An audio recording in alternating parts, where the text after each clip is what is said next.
রাজ্যের মুখ্য সচিব মনোজ পান্তকে এবার পাল্টা চিঠি পাঠালেন আন্দোলনরত জুনিয়র চিকিৎসকেরা। তারা পরিষ্কারভাবে জানালেন তাদের 4টি শর্ত আছে।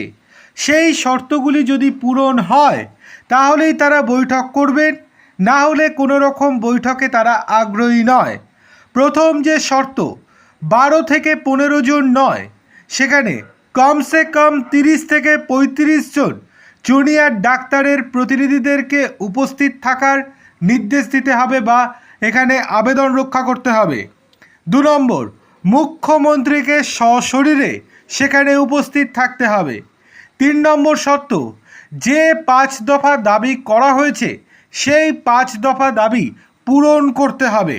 এবং চতুর্থ এবং খুব ইম্পর্টেন্ট, লাইভ টেলিকাস্ট করতে হবে। অর্থাৎ পশ্চিমবঙ্গের যে সমস্ত বড় বড় সংবাদ মাধ্যম আছে তারা সেখানে উপস্থিত থেকে লাইভ টেলিকাস্ট করবে।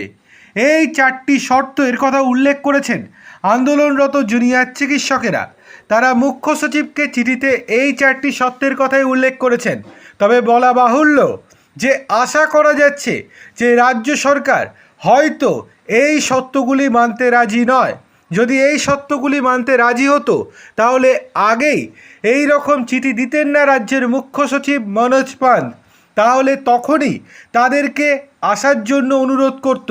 কিন্তু যেহেতু মনোজ পান্ত আবারও চিঠি দিয়েছেন হুমকি ভরা, সেই জন্যই তারা এখান থেকে পরিষ্কার হয়ে যাচ্ছে এই শর্তগুলো রাজ্য সরকার মানবে না। অন্যদিকে সুপ্রিম কোর্টের কি নির্দেশ, সেই নির্দেশ মনে করিয়ে দিয়েছেন মনোজ পান্ত। পাল্টা আন্দোলনকারীরা জানিয়েছেন সুপ্রিম কোর্ট থেকে কি নির্দেশ দিয়েছে আমরা ভালো করে জানি, তাই অযথা আমাদেরকে ভুল বোঝানোর চেষ্টা করবেন না।